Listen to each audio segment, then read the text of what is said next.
능력개발팀장 이성미입니다. 2020년 1월 20일에 우리나라에 첫 코로나 확진자가 나왔다고 합니다. 오늘이 딱 2주년 되는 날이라고 합니다. 벌써 그래서 우리가 3년째 코로나와 함께 많은 변화를 겪고 있습니다. 올해는 코로나 이후의 일상 회복을 한번 기대해 봅니다. 2022년 올해 이민년은 검은 호랑이의 해라고 합니다. 검은 호랑이처럼 힘차게 한 해를 시작하면서 2022년에 새로운 트렌드를 통해 변화하는 국민의 요구에 대응할 방안에 대해서 생각해보는 그런 시간을 마련했습니다. 원활한 교육 진행을 위해 소지하고 계신 핸드폰은 모두 무음으로 전환해 주시기 바랍니다. 지금부터 트렌드 코리아 2022 공동 저자가 알려주는 트렌드 분석 능력 향상 교육을 시작하겠습니다. 빠르게 변하는 우리 사회의 새로운 소비 흐름이나 방향성에 대해서 연구하고 계신 분들이 있습니다. 오늘 그 중에 한 분 소비 트렌드 분석센터 연구원을 모셔서 작년에 이어 올해의 새로운 트렌드에 대해서 이야기를 들어보려고 합니다. 바쁜 업무에도 오늘 교육에 참석해 주신 직원 여러분께 감사드립니다. 오늘 강의는 대한민국의 새로운 소비 트렌드를 예측해온 베스트셀러 트렌드 코리아 공동 저자인 최지혜 박사님이 2022년 새로운 10가지 트렌드의 전반적인 흐름에 대해서 설명해 주시겠습니다. 그럼 오늘 강의를 해주실 최지혜 강사님을 소개해 드리겠습니다.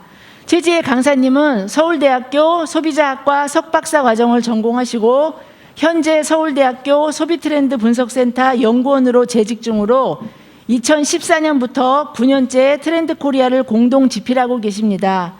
또한 교보문고, 삼성전자 등에서 다수의 강의를 하셨습니다.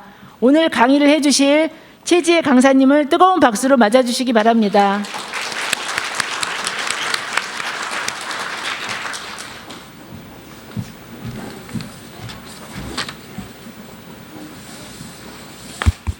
네, 여러분 안녕하세요. 잘 들리시나요? 네, 오늘 그러면 강의 시작하도록 하겠습니다. 제가 작년에도 이 자리에서 강의를 했던 것 같은데 혹시 작년에 강의 들으셨던 분들 있으신가요? 많이 없으시네요. 오늘 저를 처음 뵙는 분들이 좀 많은 것 같습니다. 여러분 새로 만나뵙게 돼서 진심으로 반갑습니다. 지금 사진 찍으시는 분들이 조금 있으신데 저희가 본격적으로 키워드 설명이 들어가면은 여기 저작권 때문에 사진 촬영이 어렵게 되어 있어요. 근데 오늘 강의 들으시는 거 좀 기념하고 싶으시거나 아니면 SNS에 좀 자랑하고 싶으시거나 그럴 수 있잖아요. 지금 찍으시면 됩니다. 지금 요 화면 찍으시면 되고요. 제가 포토 타임을 드리도록 하겠습니다. 네. 지금 충분히 찍으시고 다 찍으셨으면 강의 본격적으로 시작하도록 하겠습니다. 다 찍으셨나요? 네, 그러면 시작하도록 하겠습니다. 네, 저는 소개를 받았듯이 서울대학교 소비트렌드 분석센터에서 일을 하고 있고요. 사실 제가 가장 많이 하는 일은 기업의 강연을 다니는 일을 가장 많이 하고 있고 그 외에도 뭐 칼럼을 쓴다거나 라디오에 출연한다거나 아니면 그 서울대학교에서 학생들을 가르친다거나 이런 기타 등등의 많은 업무들을 하고 있습니다. 제가 트렌드 코리아 2022를 내면서 트렌드 코리아 쓴 지 얼마나 됐나 이거를 스스로 한번 반추를 해보니까 벌써 9년째가 됐더라고요. 그래서 트렌드 연구한 지는 10년 이상이 됐다 이렇게 생각하시면 될 것 같습니다. 네, 저희 센터에 대해서 잠깐 소개를 해드리자면 작년에 들으신 분들도 있기 때문에 간략하게만 소개를 해드릴게요. 서울대학교에 생활과학대학이라는 단과대학이 하나 있어요. 근데 이 생활과학대학 내에 또 소비자학과라는 학과가 하나 있습니다. 여러분 혹시 김난도 교수님이라고 들어보셨나요? 네, 김난도 교수님께서 바로 이 소비자학과의 교수님이세요. 이 소비자학과 안에 또 트렌드 혹은 소비자 행동을 연구하는 소비트렌드 분석센터라는 작은 센터가 있습니다. 이 센터에서 매년 트렌드 코리아라는 책이 나오는 거예요. 이 트렌드 코리아가 어떤 과정을 통해서 나오나요? 이거를 질문을 주셔서 제가 간략하게만 말씀드릴게요. 작년에 이미 들으셨던 분들이 있으시기 때문에 저희는 아무래도 학교에 있는 연구센터다 보니까 많은 기업들에서 저희를 저희를 찾아오셔서 연구 용역이나 프로젝트를 제안을 주실 때가 있어요. 뭐 예를 들면은 요즘 MZ세대 하는데 도대체 MZ세대는 어떤 사람들이에요? 뭐 혹은 요즘 소비자들은 어떻게 달라지고 있어요? 뭐 이런 연구 과제를 주시면 저희가 다양한 방법론을 통해서 그 사람들에 대해서 연구를 하고 전략 보고서를 쓰고 뭐 이런 일들을 하고 있습니다. 같이 신제품을 개발한다거나. 근데 이런 일들을 하다 보면 이런 어떤 변화들을 그 기업만을 위해서 쓰는 게 좀 아쉽다 이런 생각이 들더라고요. 그래서 일반 대중분들과 함께 공유할 수 있었으면 좋겠다 이런 생각이 들어서 그래서 좋은 취지에서 이 트렌드 코리아 책이 쓰여졌다 이렇게 생각하시면 될 것 같습니다. 그래서 저희는 아무래도 좀 소비자를 연구하는 그런 사람들이다 보니까 오늘 들으시는 어떤 내용이 좀 우리 구청이랑은 좀 안 맞지 않나? 혹은 이런 공공 서비스랑은 좀 안 맞지 않나? 이런 생각 하실 수도 있으실 것 같아요. 근데 그냥 요즘 일반 어떤 소비자들의 변화 혹은 한국 사회의 변화가 이렇구나 이렇게 좀 가볍게 들어주시면 될 것 같고요. 근데 사실 그 우리가 서비스하는 사람들이 소비자는 아니지만 주민들이지만 그 사람들이 어떻게 변화하고 있는지를 아는 것은 공공 서비스에서도 굉장히 중요한 영역이라고 생각을 하고요. 또 요즘 젊은 세대들이 어떻게 변하고 있는지를 알아야 여러분이 또 조직원 중에 한 분들이시잖아요. 그래서 우리 조직이 어떻게 변화해야 되는지, 어떻게 소통해야 되는지 이런 것들을 좀 알아가실 수 있지 않을까 그런 생각을 합니다. 그래서 오늘 2022년 대한민국 사회가 어떻게 펼쳐질지에 대해서 좀 소개를 해드려 보도록 하겠습니다. 잠깐만 소개를 해드리자면 저희가 뭐 다양한 일들을 하고 있는데 컨설팅 사업도 하고요, 교육 사업도 하고 뭐 영상 사업이나 커머스 사업 이런 것들을 올해 좀 새로 시도를 해보고 있고 열심히 해보려고 하고 있습니다. 저희 책이 나온 지는 15년 정도가 됐어요. 그래서 이 키워드가 처음에 나온 게 2007년이었기 때문에 꽤 오랜 시간 동안 쓰여졌다 이렇게 생각하시면 될 것 같고요. 매년 10개의 키워드가 나오기 때문에 저희가 지금까지 발표했던 키워드들도 꽤 많은 키워드들이 있습니다. 본격적으로 트렌드 코리아 2022에 어떤 내용이 있는지를 좀 소개해 드리려고 하는데 저희가 항상 10개의 키워드를 발표하는 거는 이미 알고 계시죠. 제가 듣기로는 이미 책을 다 보고 오셨다 이런 말씀을 해주시던데 다 보고 오셨나요? 네. 여기 선생님만 보고 오셨다고 대답하시는 거 보니까 선생님만 보고 오신 것 같습니다. 네. 그래서 무슨 얘기를 하고 싶냐면 그 10개의 키워드를 소개해 드리기에 앞서서 저희가 좀 이 코로나 관련해서 고민했던 내용을 소개해 드리려고 하는데 무슨 얘기냐면 제가 사실 작년 초반에 어떤 백화점 브랜드에서 저를 찾아오셔서 우리 백화점을 위해서 자문을 좀 해주셨으면 좋겠어요. 뭐 이런 질문을 받았어요. 요청을 받아서 그 자문회의에 매달 가고 있는데 그 직원분이 어느 날 회의에 갔더니 이런 말씀을 하시더라고요. 이제 백신도 거의 다 맞는 것 같고 2022년에는 오프라인 매출을 좀 기대해 볼 수 있을까요? 이런 질문하시더라고요. 특히나 백화점은 오프라인이 중요하기 때문에 이런 질문이 충분히 가능하시겠죠. 근데 저는 그 질문이 저한테 어떻게 들렸냐면 우리가 백신 다 맞고 나면 코로나 이전에 코로나가 없었던 일상으로 돌아가는 걸까요? 이런 질문이랑 똑같이 들렸습니다. 그래서 아마 여러분들도 궁금하신 그런 질문이 아닐까 이런 생각이 들어서 저희가 10개의 키워드를 소개해드리기에 앞서서 이거와 관련해서 저희 나름대로 연구했던 고민했던 내용을 좀 소개해드리고자 합니다. 두 가지의 이론을 말씀드릴 거예요. 제가 이론이라고 얘기해서 또 어려운 내용 아니야? 이렇게 생각하실 수도 있는데 제가 좀 쉽고 재미있게 설명을 해볼게요. 첫 번째는 문화 충격 이론이라는 것입니다. 이거는 인간이 새로운 변화를 갑작스럽게 맞이하게 되면 당황하게 되고 스트레스를 받게 된다 이런 이론입니다. 여러분 코로나 이전에 한 번씩 해외여행 다 가보셨죠? 우리가 해외 가면은 길도 잘 모르겠고 말도 안 통하고 좀 긴장하게 되잖아요 사람이. 이게 바로 문화 충격 이론인데 근데 사실 이 이론에서 제일 중요한 것은 사람이 처음에는 이렇게 변화에 긴장을 하다가 어느 정도의 시간이 지나면 적응을 하게 된다는 거예요. 어느 정도의 시간이 지나야 적응을 할까? 이걸 학자들이 연구를 해봤더니 2년 정도의 시간이 지나면 적응을 한다라는 것이죠. 아까 선생님께서 설명해 주셨지만 한국에서 첫 코로나 확진자가 발생한 게 2020년 1월입니다. 오늘이 아까 2주년이 된다라고 말씀해 주셨잖아요. 그러니까 우리가 코로나로 인해서 겪게 된 갑작스러운 변화들이 있어요. 여러 가지가 있죠. 근데 이러한 변화에 적응할 만한 충분한 시간이 흘렀다. 이런 말씀을 드리는 겁니다. 우리 지금처럼 마스크 쓰고 지금도 비대면으로 교육을 들으시는 분들이 있는 걸로 알고 있는데 비대면으로 들으신다거나 뭐 이런 방식들이 익숙해지기 시작을 했다는 거죠. 재택근무를 한다거나. 근데 그렇다면 지금 우리가 겪게 된 이러한 변화들, 예를 들면 언택트 라이프라고 표현하는 재택근무라던가 원격 수업이라던가 이러한 변화들을 그럼 앞으로도 유지하게 되는 걸까요? 이런 질문을 하실 수 있겠죠. 사실 이거와 관련해서 좀 답이 쉽지는 않은데 두 번째 이론, 습관 형성 모델이라는 이론을 가지고 제가 설명을 해보겠습니다. 이거는 심리학에서 많이 쓰는 이론인데요. 지금은 우리가 이러한 변화를 어쩔 수 없이 타율적으로 받아들인 거예요. 근데 지금 이렇게 타율적으로 받아들여서 적응을 한 이 변화를 사람이 자율적으로 선택하는 순간이 온다면 이거를 앞으로도 유지할지 유지하지 않을지를 결정하기 위해서는 보상체계가 따라야 된다. 이런 이론입니다. 여기서 보상체계라고 하는 것은 그 변화를 사람이 얼마나 만족하느냐, 효율적으로 생각하느냐, 아니면 즐거워하느냐 이런 것들이 보상체계라고 하는데 조금 어려우시죠? 제가 예시를 하나 들어볼게요. 제가 서울대학교에서 학생들을 가르치고 있다고 말씀을 드렸잖아요. 작년 가을에 제가 맡게 된 2학기에 맡게 된 학생들이 20학번, 21학번 학생들이에요. 그러니까 대학교 1, 2학년들과 제가 수업을 하게 됐는데 요즘 1학년과 2학년을 합쳐서 부르는 신조어가 하나 있습니다. 뭐라고 부를까요? 코로나 학번이라고 부릅니다. 조금 우울한 키워드죠. 그래서 이 코로나 학번이라고 부르는데 이 코로나 학번은요, 단 한 번도 학교에서 수업을 오프라인으로 들어본 적이 없는 친구들이에요. 근데 제가 서울대는 줌을 사용해서 수업을 하거든요. 근데 줌으로 이렇게 수업을 하다가 좀 궁금해졌어요. 전국에서 제일 좋다는 서울대학교에 입학을 했는데 입학했을 때 얼마나 집안의 자랑이었겠어요. 너무 자랑스러웠겠죠.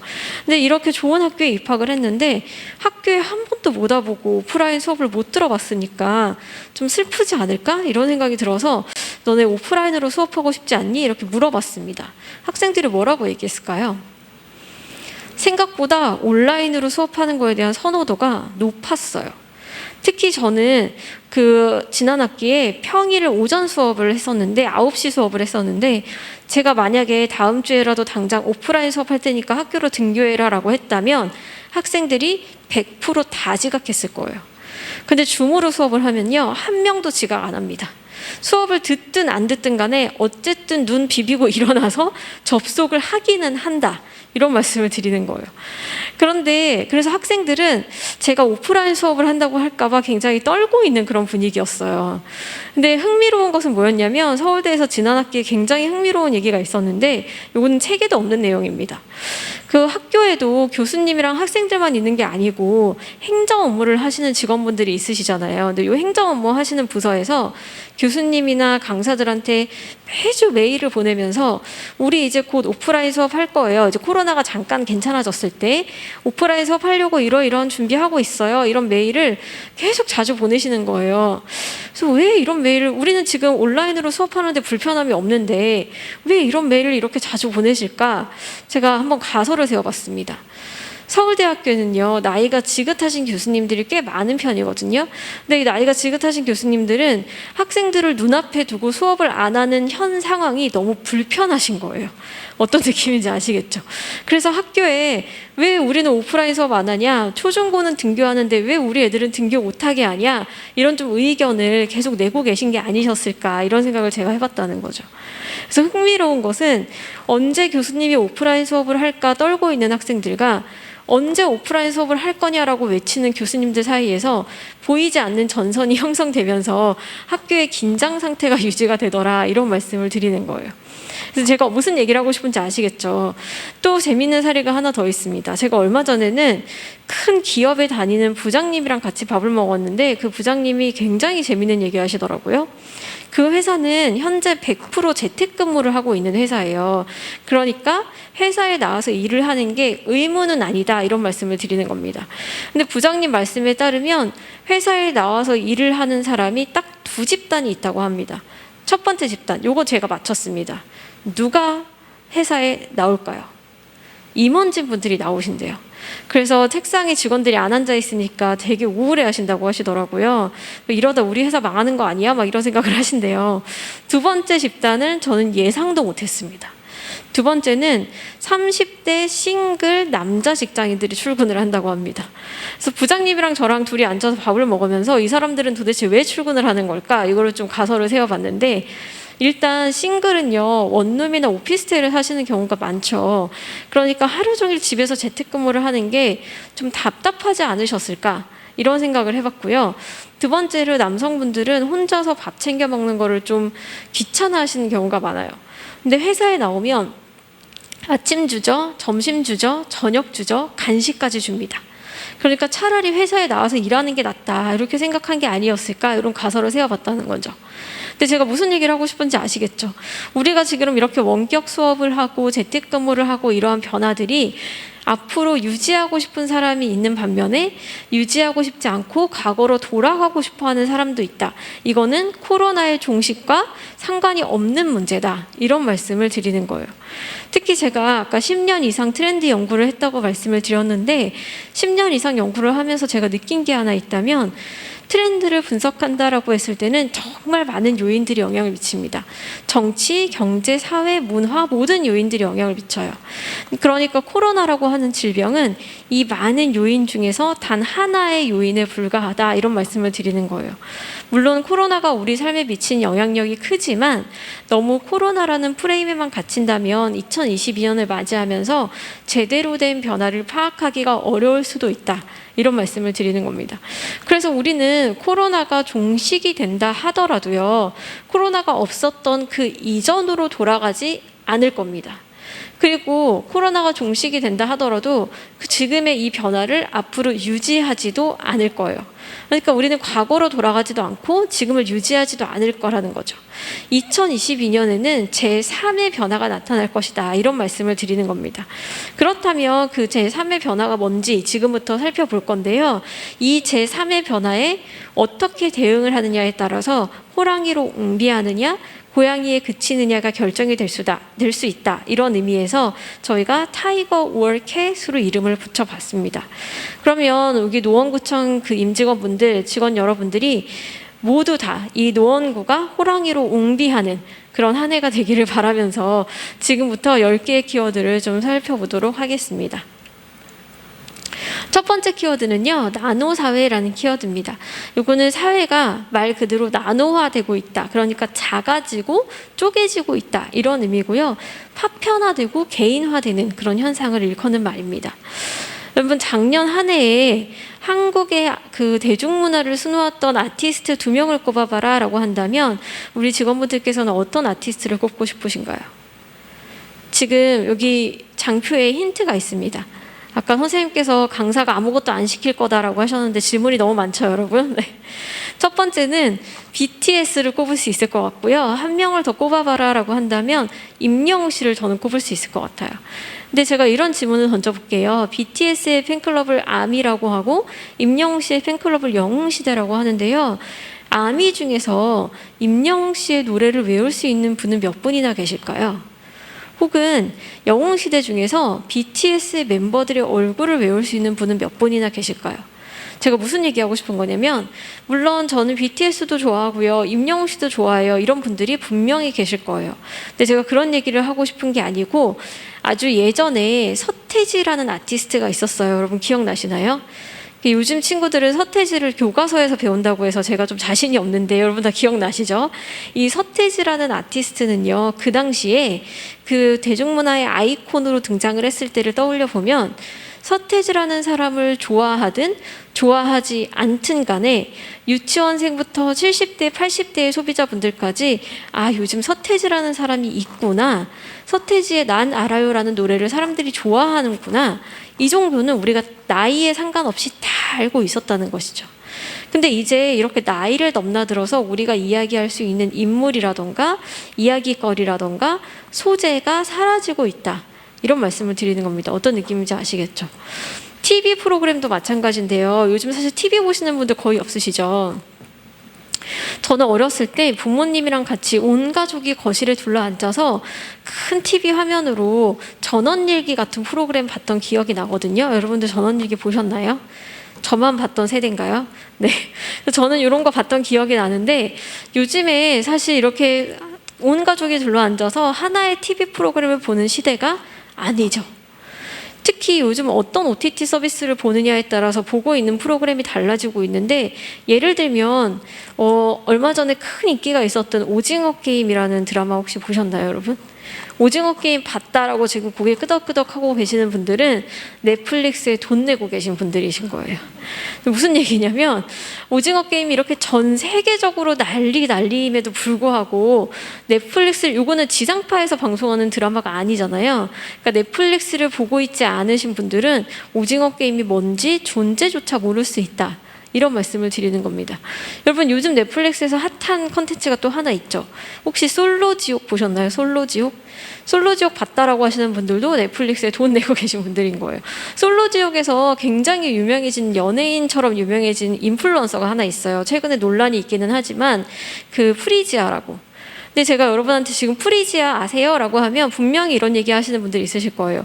그거 꽃이름 아니에요? 이렇게 얘기하시는 분들이 있으실 거예요. 그러니까 이분이 지금 엄청나게 연예인만큼 유명해졌는데도 우리가 지금 다 아는 사람 반, 모르는 사람 반, 막 이럴 수 있다, 이런 말씀을 드리는 거죠. 우리가 공통적으로 이야기할 수 있는 문화거리라던가 인물이라던가 소재가 사라지고 있다. 그만큼 사회가 쪼개지고 파편화되고 있다, 이런 말씀 드리는 겁니다. 저희가 사실 트렌드 코리아 2022를 쓰면서요, 정말 고민을 많이 했습니다. 물론 매년 책을 쓸 때 고민을 많이 하지만 이게 15년 정도가 되다 보니까 우리가 매너리즘에 빠지면 안 되겠다라는 생각이 들어서 내부적으로 치열하게 토론도 많이 하고 고민도 많이 해서 나온 책이 트렌드 코리아 2022입니다. 그래서 새로운 시도도 많이 했는데 그 새로운 시도 중에 하나가 코난 테크놀로지라는 회사랑 같이 콜라보레이션을 진행을 했어요. 이 코난 테크놀로지는 뭐 하는 회사냐면 소셜 빅데이터 분석을 하는 회사입니다. 근데 제가 업무에 활용하시라고 제가 잠깐 좀 소개를 해드리자면, 이 코난 테크놀로지의 소셜 빅데이터를 여러분들이 무료로 사용하실 수 있는 방법이 하나 있습니다. 인터넷에 펄스 K라고 치시면요, 펄스는 한글이고 K는 영어예요. 펄스 K라고 치시면 사이트가 하나 나오는데 그 사이트가 네이버 검색창처럼 생겼어요. 그래서 이 네이버 검색창에다가 예를 들어서 노원구 이렇게 치시면 그 소셜 빅데이터 분석 결과를 코난 테크놀로지에서 무료로 분석을 해줍니다. 물론 회원 가입은 하셔야 됩니다. 그래서 사람들이 노원구에 대해서 어떤 감정을 가지고 있는지, 온라인에서 어떤 워딩을 많이 쓰는지, 이런 것들을 알 수 있는 그런 사이트죠. 그래서 업무하시는데 활용하시라고 제가 말씀을 드린 거고요. 그러면 서울대는 코난 테크놀로지랑 뭘 했느냐? 이 2019년도에 유행했던 신조어와 2020년도에 유행했던 신조어 10개를 비교 분석해봤는데 이거 해보고 저희가 깜짝 놀랐습니다. 겹치는 신조어가 단 한 개도 없어요. 그만큼 해가 갈수록 언어가 빠르게 바뀌고 있다, 이런 말씀을 드리는 겁니다. 근데 이게 단순히 언어가 빨리 바뀌는 게 문제가 아니고, 언어가 빨라지면 그만큼 생각하는 사고의 과정도 달라지고 커뮤니케이션 하는 방법도 달라지기 때문이에요. 요즘은요, 같은 20대라고 하더라도, 같은 30대라고 하더라도 제가 아까 말씀드렸듯이 내가 어떤 OTT 서비스를 보느냐, 내가 어떤 유튜브 채널을 구독을 하느냐, 내가 어떤 커뮤니티를 자주 가느냐, 심지어 내가 어떤 게임을 하느냐에 따라서도 쓰고 있는 언어가 달라지고요, 관심사가 분화되기 시작합니다. 그러니까 나랑 비슷한 나이의 친구인데도 이 친구와 나의 관심사가 달라진다, 이런 말씀을 드리는 거예요. 어떤 느낌인지 아시겠죠? 그래서 요즘은 어떤 얘기가 나오냐면 내가 알고 있는 트렌드를 당신이 모르는 것, 그 자체가 트렌드다, 이런 얘기까지 나오는 시대입니다. 그렇다면 왜 이런 나노사회 현상이 나타나는 걸까? 첫 번째는 스마트폰의 영향을 들 수 있습니다. 스마트폰은 굉장히 개인적인 매체예요. 여러분, 스마트폰으로 유튜브 영상 보시면서 온 가족이 둘러앉아서 보시는 분들이 있으세요? 한 분도 안 계시죠? 이런 분들은 이제 없으실 겁니다. 스마트폰은 개인적인 매체이기 때문에 이런 개인화를 촉진하는 측면이 있다는 것이죠. 저도 오징어 게임을 봤는데, 저는 언제 봤냐면 지난 그 추석에 고향 내려가는 길에서 차가 막히니까 이 차 안에서 오징어 게임을 아이패드로 저는 다 봤습니다. 근데 저랑 같이 살고 있는 가족들은 연휴 마지막 날에 소파에 앉아가지고 큰 TV 화면으로 오징어 게임을 보시더라고요. 저의 가족 구성원은 몇 명일까요? 단 2명입니다. 근데 저희 부부가 사이가 나빠서 이렇게 봤다는 게 아니고 저희 잘 살고 있습니다. 무슨 얘기를 하고 싶은 거냐면 2명밖에 안 사는데도 같은 컨텐츠를 각자 보고 싶은 타이밍에 각자 보고 싶은 미디어 매체로 보더라, 이런 말씀을 드리는 거예요. 어떤 느낌인지 아시겠죠? 아마 저와 같은 비슷한 라이프 스타일을 공유하고 계신 분들이 많을 거라고 생각을 합니다. 두 번째 원인으로 역시 코로나를 들 수 있죠. 우리가 코로나로 인해서 매일매일 마스크를 쓰게 됐는데 사실 인간의 얼굴에는요, 언어 외에도 표정으로 커뮤니케이션 할 수 있는 다양한 얼굴 근육들이 발달이 되어 있습니다. 근데 매일매일 마스크를 쓰다 보니까 상대의 표정을 읽기가 어렵고 그만큼 소통할 수 있는 여지가 줄어들었다는 말씀을 드리는 거예요. 요즘 아동학자분들은 어떤 얘기까지 하시냐면 이제 막 태어나는 친구들은 마스크를 어렸을 때부터 끼잖아요. 그러니까 성인이 돼서 타인의 표정을 읽는 능력이 저하될 것이다, 이런 무서운 얘기까지 하는 시대입니다. 그렇다면 우리는 앞으로 어떻게 살아야 될까 좀 걱정이 되실 거예요. 저희는 좀 일부러라도 다른 세대는 어떻게 살고 있는지, 다른 업무를 하는 사람들은 어떻게 살고 있는지 좀 관심을 기울임으로써 세대 공감력과 사회 공감력을 확보해야 되지 않을까, 이런 말씀을 좀 드리고 있습니다. 그래서 저는 이렇게 노원구청에서 이런 강의를 개최하시는 것 자체가 굉장히 의미가 있는 시간이라는 생각이 들어요. 특히 코로나로 인해서 여러분뿐만이 아니라 모든 사람들이 이런 생각 많이 하세요. 내가 너무 이렇게 사람을 많이 못 만나고 그러다 보니까 내가 너무 좀 갇혀 있는 거 아닌가? 내 생각만 갇혀 있는 거 아닌가? 이런 생각하시는 분들 많으시거든요. 근데 이런 어떤 그 배움의 기회가 여러분들의 사고의 폭을 넓히고 사회 공감력을 확보할 수 있는 중요한 기회가 되지 않나, 이런 생각을 합니다. 그래서 제가 강의하는 순간에 가장 보람된 순간이 있는데, 제가 강의를 많이 다니는 편인데 제가 강의장을 나서는데 이럴 때가 있어요. 나이가 지긋하신 소비자분께서 제 손을 딱 잡으시면서 이런 말씀하실 때가 있습니다. 드디어 우리 아들이 왜 그러고 사는지 이해하게 됐어요. 드디어 우리 딸을 알게 됐어요. 이런 말씀하실 때 제가 가장 보람되거든요. 그래서 트렌드 코리아가 정답은 아니지만 여러분이 좀 세대 공감력과 사회 공감력을 확보하시는 데 있어서 도움이 됐으면 좋겠다, 이런 마음으로 저희 연구진들이 열심히 일을 하고 있다, 이런 말씀을 드립니다. 두 번째는요, 머니러쉬라는 키워드인데, 이거는 제가 작년에 아마 자본주의 퀴즈라는 그 키워드를 소개해 드렸을 거예요. 그거랑 조금 비슷한 내용이기 때문에 간단하게 넘어가도록 하겠습니다. 골드러쉬에 빗대서 사람들이 돈에 열광하고 있다, 이게 바로 머니러쉬의 내용인데요. 두 가지 현상이 있습니다. 첫 번째는 투잡 현상이에요. 요즘 투잡을 넘어서 3잡, 4잡, N잡 하시는 분들이 굉장히 많으신데, 이거를 중국에서는 뭐라고 부르냐면 슬래시 제너레이션이라고 부릅니다.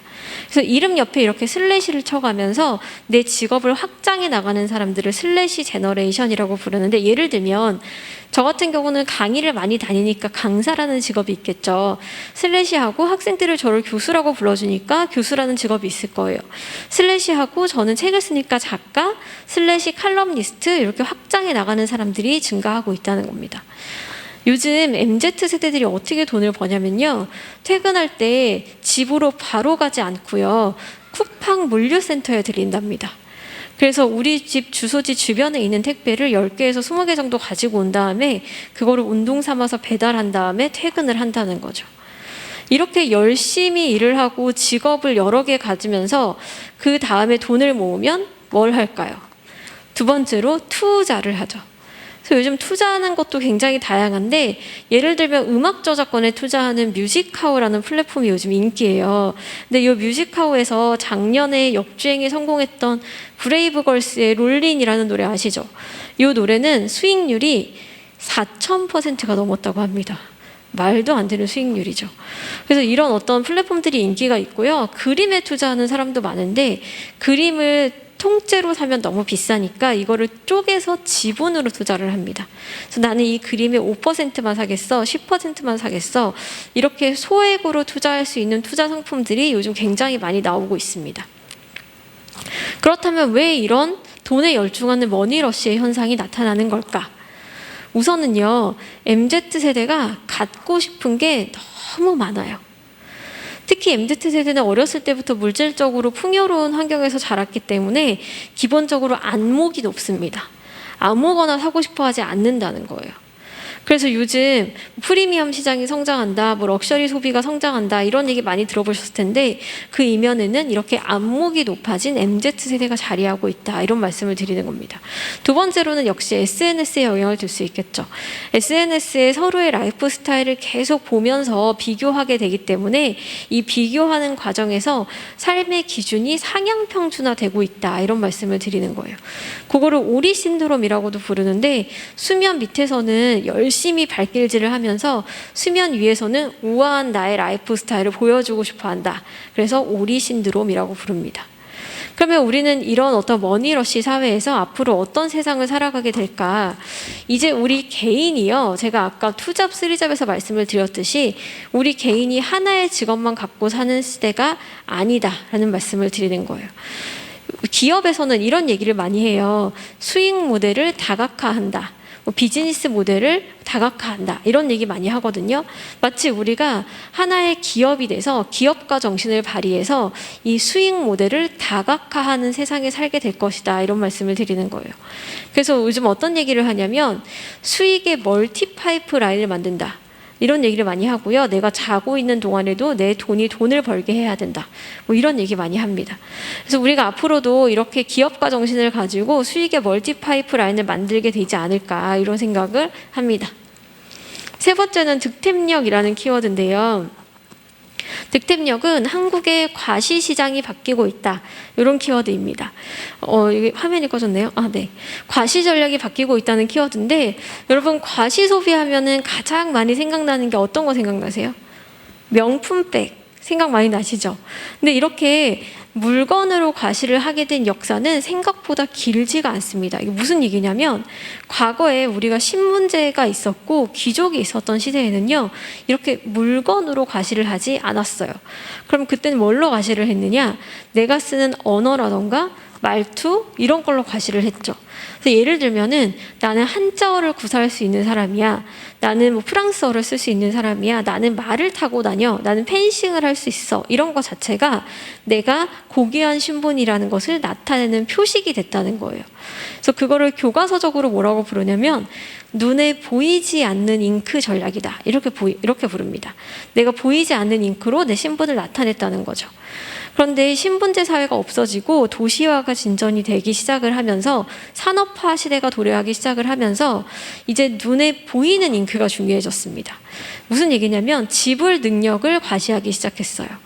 나는 이 정도의 옷을 살 수 있는 사람이야. 나는 이 정도의 가방을 살 수 있는 사람이야. 이거를 보여주기 시작했죠.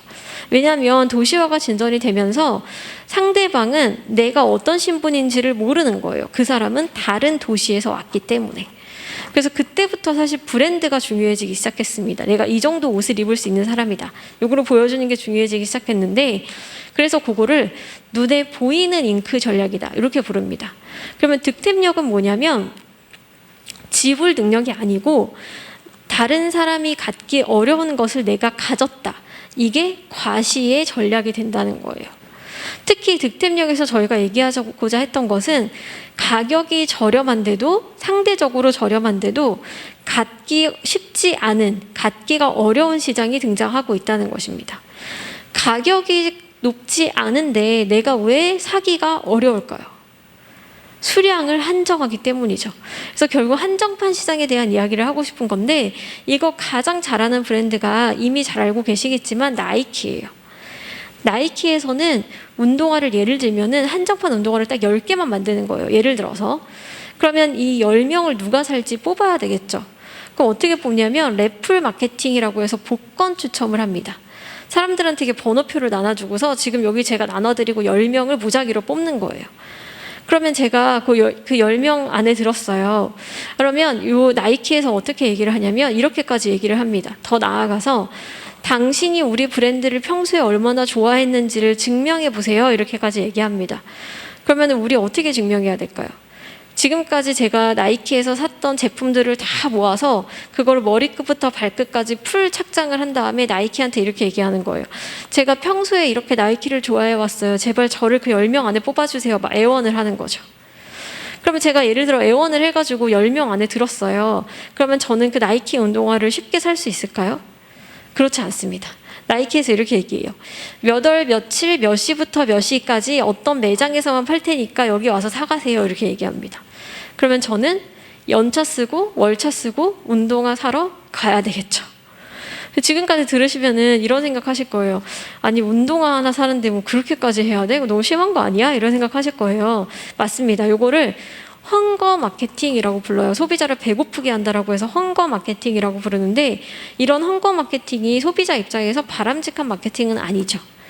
그런데 저는 이제 기업 강연을 많이 하기 때문에 이게 바람직하냐 바람직하지 않느냐를 떠나서 기업 입장에서는 우리가 생산하는 상품과 서비스가 어떻게 하면 득템력 시장에 들어가게 할까, 이게 중요한 질문이라고 할 수 있습니다. 그러면 제가 아까 한정판 시장이라고 말씀을 드렸잖아요. 수량만 제한한다면 우리가 득템력 시장에 들어갈 수 있을까요? 그렇지 않다는 겁니다. 마케팅과 기획력이 중요하다, 이런 말씀을 드리고 있어요. 제가 이렇게 얘기하면은 이런 생각하실 거예요. 아니 우리는 구청인데 그런 득템력 시장이랑 별로 상관이 없을 것 같은데, 이런 생각하실 것 같습니다. 근데 여러분 요즘 이런 공공기관이나 혹은 B2B 사업을 하는 기업들에서도 중요한 마케팅이 하나 있어요. 마케팅 이런 거 많이 하시죠. 우리 주민분들한테 서비스로 선물 이런 거 많이 주시잖아요. 도 득템력이 중요하다는 거죠. 기획력과 아이디어와 마케팅이 중요하다는 말씀을 드리는 겁니다. 우리가 이렇게 굿즈 나눠줄 때 우리가 수량을 한정만 한다면 사람들이 나이키처럼 갖고 싶다고 애원하게 될까요? 그렇지 않다는 거죠. 사람들이 갖고 싶은 거, 사람들이 필요로 하는 거, 매력적으로 느끼든 굿즈여야 된다라는 말씀을 드리는 겁니다. 우리가 제품을 주는 입장이 아니고 제품을 받는 소비자 입장이라고 생각을 해볼게요. 여러분은 뭐 은행이나 보험회사 같은 데 가서 상품 구입하시면은 굿즈, 선물 이런 거 많이 주시잖아요. 그럴 때 아, 이거 돈 주고도 안 받고 싶다, 이런 굿즈 있어요.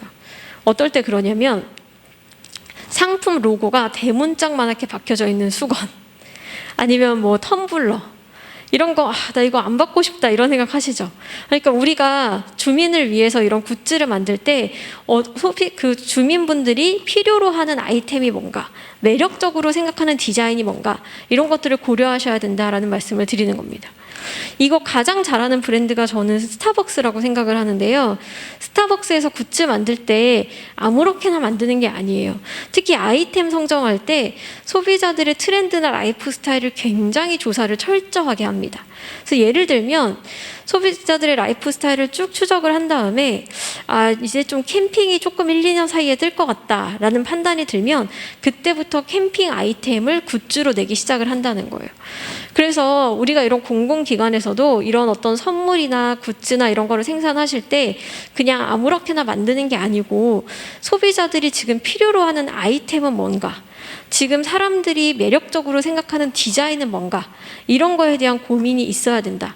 그래서 득템력이라는 키워드가 우리랑 전혀 상관없는 키워드가 아니다, 이런 말씀을 드리고 싶은 겁니다. 네 번째로 넘어가겠습니다. 네 번째는 러스틱 라이프라는 키워드인데요. 러스틱은 원래 시골이라는 뜻이에요. 그래서 예전에는 시골스럽다라고 하면 촌스럽다라는 의미였는데 이제는 시골스러운 게 힙해지고 있다라고 해서 러스틱 라이프라고 이름을 붙였습니다. 제가 이런 말씀 드리면 어떤 분이 이런 질문 하시더라고요. 저는 은퇴하고 나서 고향 내려가서 귀농하려고 했는데 이것도 러스틱 라이프인 거예요? 이것도 트렌드한 거예요? 이렇게 물어보시더라고요. 우리 선생님들 그거는 러스틱 라이프가 아니고요. 이거를 이도향촌이라고 하죠. 도시를 떠나서 고향으로 향한다. 그럼 러스틱 라이프는 뭐냐? 러스틱 라이프는 오도이촌이라고 표현을 할 수가 있습니다. 5일은 도시에 살고 2일은 촌에 산다. 그래서 이 이도 향초는 그냥 그 지방으로 내 거점을 옮기는 거예요. 근데 5도 2초는 듀얼 라이프를 의미합니다. 도시에서의 삶과 이 지방에서의 삶. 어떤 느낌인지 아시겠죠? 그래서 요즘 이렇게 5도 2촌을 즐기시는 분들이 굉장히 많은데 요즘 기업에서 유행하고 있는 복지가 하나 있어요. 특히 스타트업 중심으로 해서 굉장히 유행을 하고 있는데 워케이션이라고 들어보셨어요? 워케이션? 워킹과 베케이션을 합한 말입니다. 그래서 일을 하면서도 휴식을 할 수 있게 해주겠다. 이게 바로 워케이션의 내용입니다. 그래서 대표적으로 어떻게 하는 거냐면 회사에서 저기 지방에 있는 한옥이나 리조트 같은 거를 통째로 빌리는 거예요. 한 열흘 정도. 그런 다음에 직원들이 거기 내려가서 일도 하면서 쉴 수 있게 지원을 해주는 거죠. 얼마 전에는 한화에서도 강원도에 있는 리조트를 개조해서 직원들이 한 달 정도 머무르면서 일을 할 수 있게 해주겠다, 이런 선언을 하셨습니다. 그래서 이런 워케이션이 요즘 유행인데, 그래서 요즘 지방자치단체에서 신경 쓰고 있는 비즈니스 중에 하나가 뭐냐면 공유 오피스를 만든다거나 코워킹 스페이스를 만드는 사업이 활발하게 진행이 되고 있습니다. 이거 우리한테도 굉장히 중요한 어떤 그 현상이죠.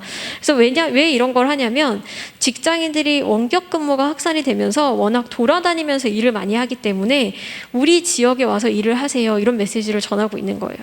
그래서 예를 들면은 뭐 MZ 세대들이 좋아할 만하게 굉장히 힙하게 디자인을 만든다거나 아니면 뭐 인터넷이 잘 되게 해준다거나 이런 어떤 서비스들을 제공을 함으로 인해서 지역 경제를 활발하게 하기 위해서 그 원격 근무하는 사람들을 우리 지역으로 끌어오고 싶은 거죠. 이거는 학생들도 마찬가지입니다. 요즘에 초등학생이나 중학생 정도의 자녀를 둔 엄마들 사이에서 유행하는 게 하나 있어요. 시골 학교로 전학을 보내는 시골 유학이 굉장히 유행입니다. 왜 시골로 가냐면 도시는 인구 밀도가 높기 때문에 비대면 수업을 할 때가 많아요. 그런데 지방의 한적한 곳에 있는 시골 학교들은요, 대면 수업을 많이 합니다. 그러니까 자녀분들에게 대면 수업 시켜주고 싶어서 일부러 데리고 지방에 있는 한적한 곳으로 가는 거예요.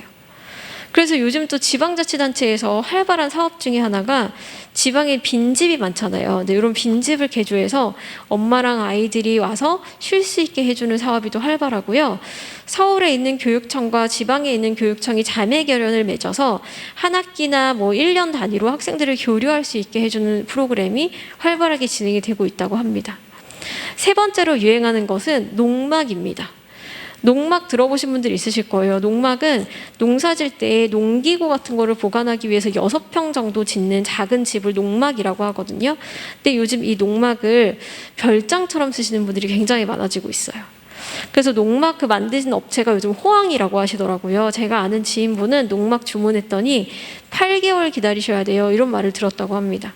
근데 물론 주택법상 이 농막에 거주를 하는 거는 불법이기 때문에 이거를 별장으로 활용하는 게 위법한 게 아니냐, 뭐 이런 논란이 있기는 한데, 아무튼 이걸 별장으로 쓰시는 요 러스팅 라이프를 즐기시는 분들이 많아지고 있습니다. 사실 이 러스팅 라이프는요, 이 공공 업무를 하시는 공무원분들께 제일 중요한 키워드입니다. 한국 사회에서 늘 문제점으로 지적되었던 것 중에 하나가 서울과 경기도를 중심으로 한 국토의 그 인구 가밀화 때문에 국토의 균형 발전이 어려워지고 있다, 이런 어떤 지적을 항상 받아왔거든요. 근데 이 러스틱 라이프가 등장한 만큼 우리가 국토의 균형 발전을 이뤄보는 하나의 계기가 될 수 있지 않을까, 이런 생각을 해보고요. 이 러스틱 라이프를 통해서 우리 지역에 어떤 새로운 기회를 찾을 수 있지 않을까, 이런 생각도 하게 됩니다. 다음은 헬시 플레저라는 내용인데요. 헬시는 건강이라는 뜻이고요. 플레저는 즐겁다라는 뜻입니다. 그러니까 건강을 지키면서도 즐겁게 지키고 싶어하는 사람들이 등장하고 있다. 이게 헬시 플레저의 내용인데, 제가 개인적으로 사실 올해 나온 10개의 키워드 중에서 가장 좋아하는 키워드라서 조금 길게 말씀을 드려볼게요. 근데 이 건강은요, 사실 매년 중요했어요. 건강이 안 중요했던 때는 없습니다. 10년 전에도 중요했고 100년 전에도 건강은 중요했죠. 근데 왜 서울대학교에서는 2022년의 키워드로 건강을 들고 나왔을까? 이게 중요한 포인트입니다. 건강에 대한 정의가 바뀌고 있기 때문입니다. 건강시장의 주요 타깃층은 누구였냐면요, 중장년층이었어요. 근데 이 중장년층에게 건강은 어떤 의미를 갖고 있냐면 질병 없음과 동의어입니다. 근데 이 건강시장에 누가 등장을 하고 있냐? 바로 MZ세대가 등장을 하고 있다는 것이죠. 물론 MZ세대에게도 질병 없음은 중요하지만 MZ세대에게 건강은 현재의 내 몸과 마음 상태에 내가 얼마나 만족하는지, 그러니까 삶의 만족도와 연관이 되고 있다, 이런 말씀을 드리는 겁니다. 가장 대표적인 현상이 다이어트입니다. 이 자리에 계신 선생님들 다이어트 한 번씩 왕년에 다 해보셨죠?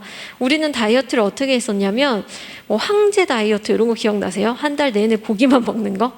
아니면 뭐 덴마크 다이어트 이렇게 해가지고 좀 뭐라고 해야 될까요? 인내하면서 참으면서 약간 엄격하게 그렇게 다이어트를 했었어요. 살을 빼려면 이 정도의 고통은 감수해야지, 약간 이런 마음이었죠. 근데 제가 가르치는 학생들이 저한테 신조어를 하나 알려주더라고요. 제가 이 자리에서 소개해 드릴게요. 다른데 친구분들 만나러 가셔가지고 너 이거 들어봤어? 이렇게 얘기하셔도 됩니다.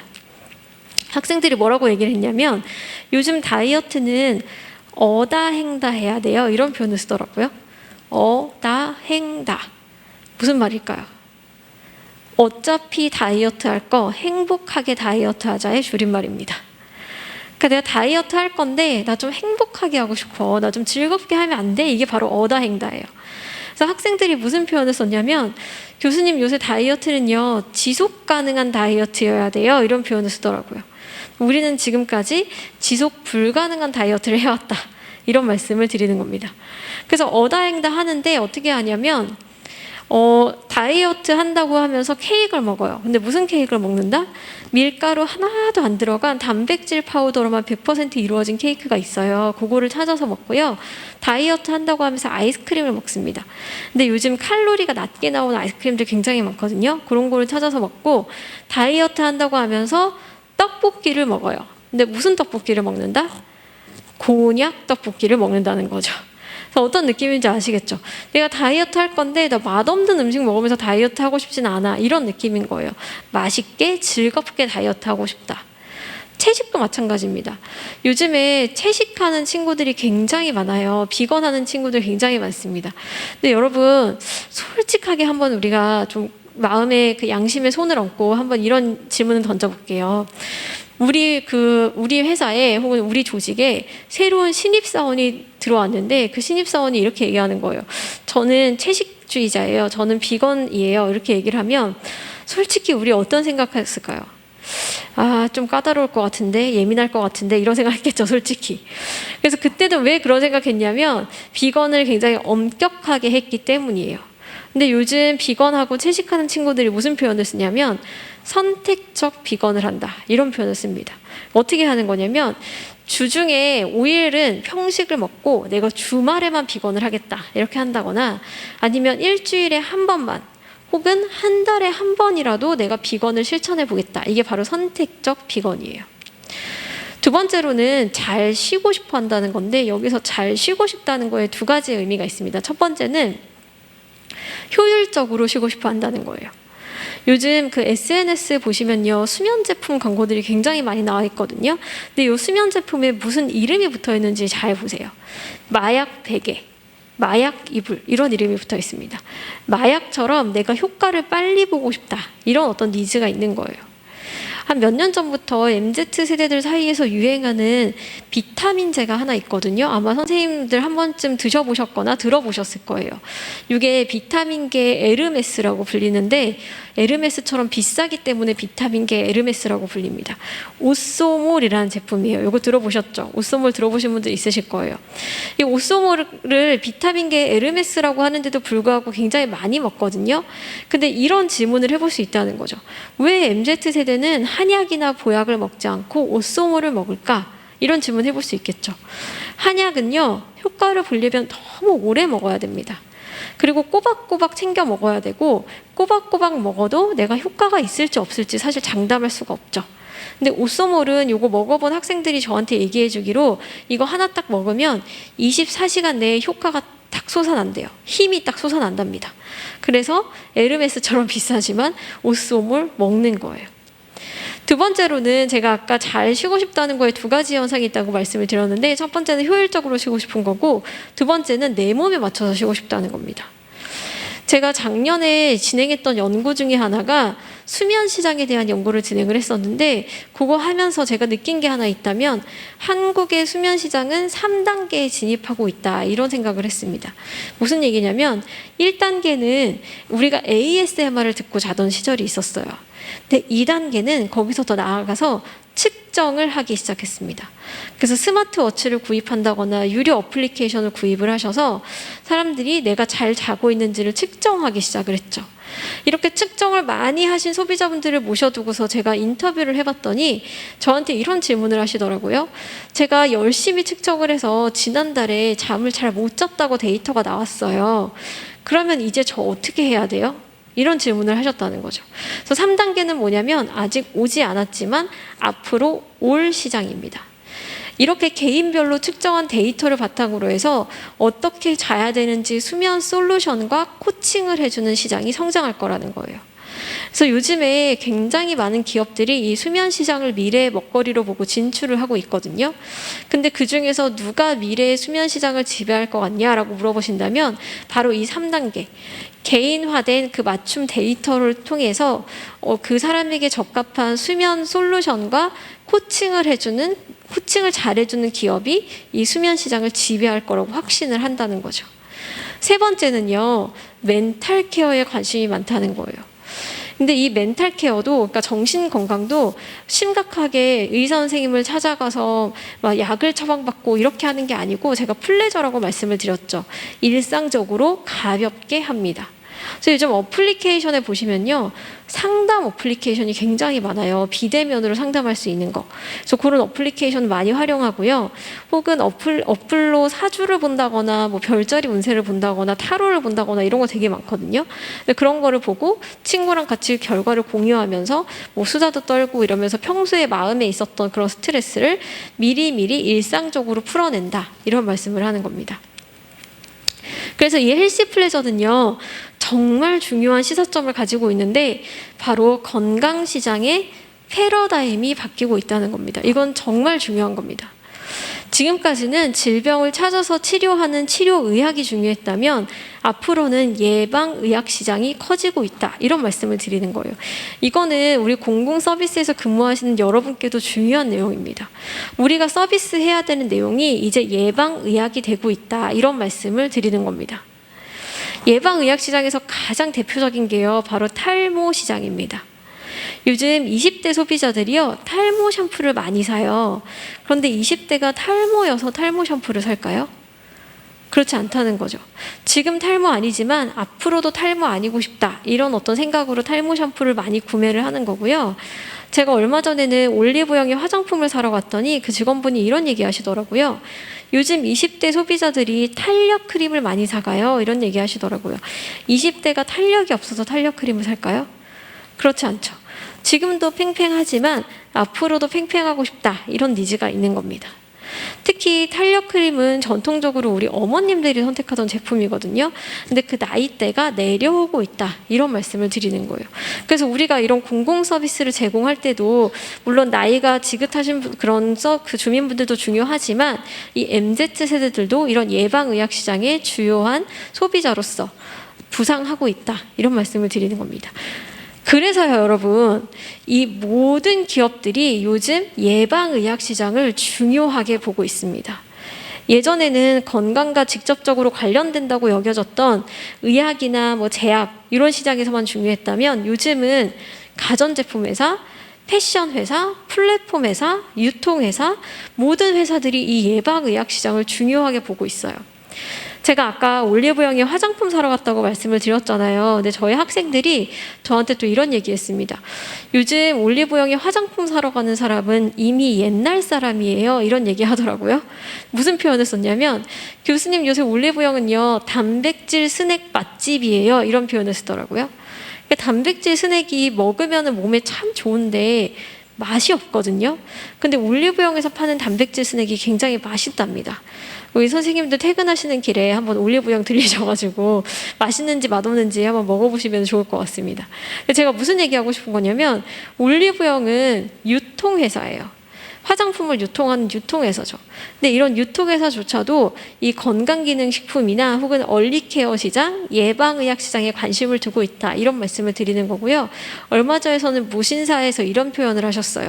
건강기능식품 카테고리를 확대하겠다. 근데 무신사는 뭐 하는 회사죠? 패션 플랫폼 회사죠. 근데 이런 패션 플랫폼 회사조차도 예방의학 시장에 관심을 두고 있다, 이런 말씀을 드리는 겁니다. 제가 아까 건강에 대한 정의가 바뀌고 있다고 말씀을 드렸잖아요. 특히 우리 구청에서 이런 MZ세대를 위한 예방의학 서비스를 제공하는 것은 MZ세대에게 건강은 현재의 내 몸과 마음 상태를 만족하느냐라는 의미가 있기 때문에 우리 구청이 나를 위해서 내 만족도를 높여주기 위해서 서비스를 지원 지원해주고 있구나, 내 라이프 스타일을 케어해주고 있구나, 이런 메시지를 전할 수 있다라는 측면에서 굉장히 중요하게 보셔야 되는 키워드라고 생각이 듭니다. 다음은 XT 니즈백이라는 키워드인데요. 지금 여기 앉아 계신 분들 중에서 저 X세대예요, 이런 분들 있으실 거예요. 조금 있으시죠? 네. 그런데 이 X세대에 대한 이야기를 다루고 있는데, 이 X세대는요, 90년대에 처음 등장했을 때 기억하시겠지만 아주 충격적인 세대였고 센세이셔널했던 세대였습니다. 이것도 추억의 단어인데, 오렌지족, 뭐 이런 말 기억나세요? 이런 거 기억나시죠? 신세대다, 뭐 이런 평가를 들었던 세대예요. 근데 그렇게 주목을 많이 받았던 세대인데 MZ세대에게 밀려서 어느덧 주목을 받지 못하고 있죠. 근데 소비자로 봤을 때 X세대는요, 정말 중요한 소비자입니다. 첫 번째, 인구 규모도 굉장히 크고요. 두 번째, 소비력도 좋습니다. X세대 분들이랑 인터뷰를 해보면 이런 얘기 많이 하세요. 요즘 돈 들어갈 때가 너무 많아요, 이런 얘기 많이 하시거든요. 그만큼 돈을 많이 쓰고 있다는 뜻이죠. 세 번째가 중요한데, 새로운 상품과 서비스가 시장에 등장했을 때 초기에 MZ세대의 주목을 받아야 되는 것은 맞습니다. 그래야 시장에서 화제를 만들 수 있기 때문이죠. 그런데 이 새로운 상품과 서비스가 시장에 안착하고 장기적인 서비스로 성장을 하기 위해서는 X세대 소비자분들의 선택이 꼭 있어야 된다, 이런 말씀을 드리는 거예요. 저는 당근마켓에 예시를 많이 드는데, 당근마켓 많이 쓰시나요? 당근마켓 굉장히 많이 쓰시죠. 근데 이 당근마켓이 초기에 사업을 시작했을 때는 판교에 있는 20, 30대 직장인들 사이에서 시작을 했던 서비스였어요. 근데 이게 전국적인 서비스를 넘어서 전 세계적인 서비스가 되고 있습니다. 그 이면에는 우리 40대, 50대의 X세대 소비자분들, 특히 우리 어머님들의 선택이 있었기 때문이다, 이런 시장의 분석이 있다는 것이죠. 마켓컬리도 마찬가지입니다.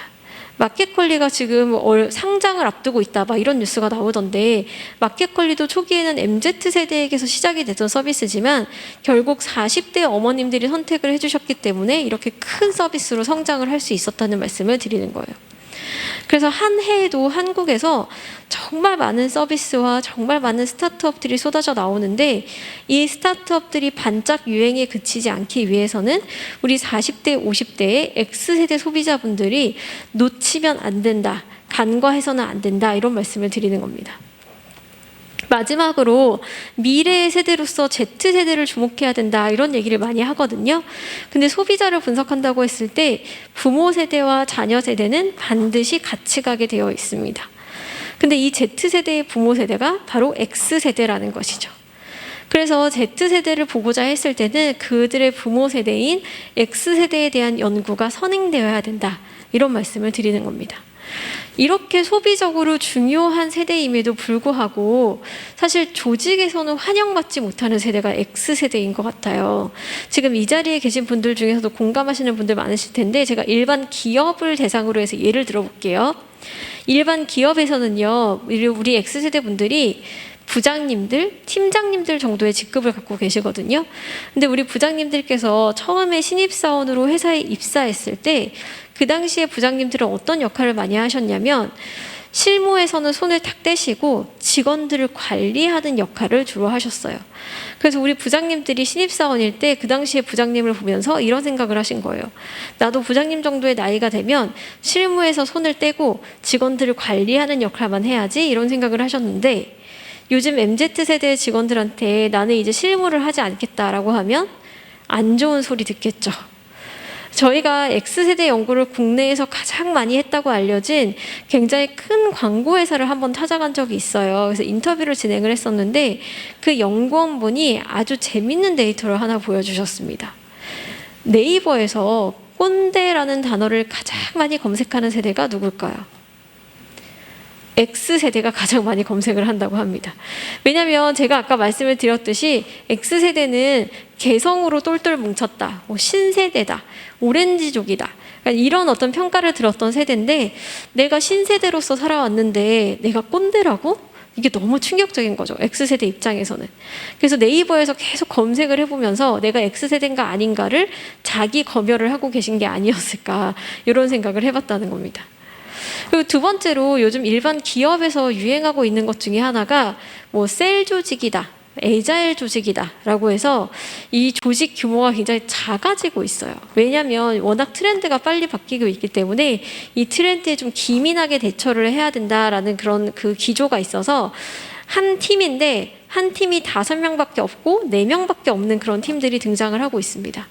이 팀원이 4명밖에 없는데 팀장인 내가 실무를 안 하겠다고 하면 너무 티가 많이 나겠죠. 그래서 실무도 해야 되고 직원들을 관리도 해야 되는 이중고에 처해 있다는 거예요. 요거를 스포츠 용어로 플레잉 코치라고 부르거든요. 필드에서 플레이도 하면서 코치 역할도 하는 선수를 플레잉 코치라고 부르는데 조직에서 우리 부장님들, 팀장님들에게 이 플레잉 코치의 역할을 요구하고 있다 이런 말씀을 드리는 겁니다. 마지막으로 우리 부장님들이 또 어려우신 점 중에 하나가 재택근무가 좀 많아지기 시작을 하면서 팀원들이 본인 눈앞에서 일을 안 하는 시대가 펼쳐지기 시작을 했어요. 그래서 우리에게는 새로운 리더십이 필요해지기 시작했습니다. 팀원들이 각자의 집에서 일을 하기 때문에. 근데 이 새로운 리더십을 어떻게 가져가야 되는지 우리 부장님들, 팀장님들께 알려줄 수 있는 사람이 아무도 없다는 게 문제입니다. 왜냐하면 우리는 아무도 이 새로운 시대에서 일을 해본 적이 없기 때문이죠. 그래서 요즘 서점에서 흥미로운 현상이 나타난다고 하는데 예전에는요 서점에서 사장님의 길, CEO의 지혜 이런 책들이 잘 나갔대요. 근데 요즘에 잘 나가는 책 중에 하나가 팀장 리더십 이런 책이 잘 나간다고 합니다. 그만큼 우리 팀장님들, 부장님들께서 어떻게 새로운 세대와 소통을 해야 될지 이 새로운 업무 방식에 어떻게 적응을 해야 될지에 대해서 좀 고민을 많이 하고 계신 게 아닌가 이런 생각을 한다는 거죠. 마지막으로 왜 X세대가 아니고 X틴이라고 했어요? 이런 질문 하시더라고요. 이건 2가지의 의미가 있는데요. 첫 번째는 X세대가 10대 시절에 문화적으로 풍요로운 시대를 살았다 이런 의미가 있습니다. 이 X세대가 10대 시절일 때 서태지 씨가 나오고 박진영 씨가 나왔던 그런 시대예요. 그래서 한국 사회에서 최초이자 마지막으로 아날로그와 디지털 문화를 두루두루 섭렵한 세대가 바로 X세대다 이런 의미가 있고요. 두 번째는 제가 아까 X세대의 자녀인 Z세대가 중요하다 이런 얘기를 드렸는데 이 X세대의 대표적인 Z세대의 자녀가 고등학생입니다. 근데 이 고등학생 자녀와 X세대가 수평적인 관계를 유지한다라고 해서 이 2번째 의미로 이런 X세대, Z세대의 자녀와 수평적인 관계를 유지하고 라이프 스타일을 공유한다 이런 의미가 담겨져 있습니다. 그래서 X세대와 10대를 의미하는 티네이저를 붙여서 저희가 X틴이라고 이름을 붙여봤습니다. 대표적인 사례를 딱 하나만 말씀드려볼게요. 제가 작년에 또 진행했던 연구 중에 하나가 구독 플랫폼 관련된 연구를 진행을 했었어요.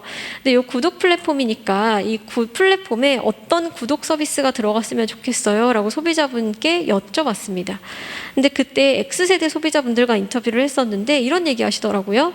엑스박스 빌려줬으면 좋겠어요. 플레이스테이션 구독했으면 좋겠어요. 이런 얘기 하시더라고요. 근데 제가 그게 굉장히 흥미로웠는데 왜 흥미로웠냐면 저희 부모님은 베이비붐 세대세요. 근데 베이비붐 세대가 그들의 자녀인 밀레니얼 세대가 10대 시절에 게임을 한다라고 하면 뭐라고 하셨을까요? 드디어 우리 애가 공부해서 손을 놨구나. 우리는 큰일 났다. 이런 생각하셨을 거예요. 근데 X세대 부모님들은 게임을 그렇게 생각하지 않으시더라고요. 그게 저한테는 굉장히 충격적이었습니다. 뭐라고 얘기를 하셨냐면 자녀를 방에서 끌어낼 수 있는 유일한 방법은 엑스박스나 플레이스테이션밖에 없다. 이렇게 얘기를 하셨어요. 제가 아까 나노사회 말씀을 드렸잖아요. 나노사회가 되면서 가족들도 뿔뿔이 흩어지기 시작을 했어요. 그래서 방에 들어가서 애들이 안 나오는 거예요. 근데 방에서 끌어낼 수 있는 유일한 길은 그런 콘솔 게임밖에 없고 그 콘솔 게임이 우리 가족들을 융화할 수 있는 하나의 수단이 된다. 이런 말씀을 하셨다는 거죠. 그래서 저는 굉장히 충격적이었습니다. 그래서 이 X세대가 가족 내에서도 그렇고 조직에서도 굉장히 중요한 중추적인 역할을 하고 계시고요.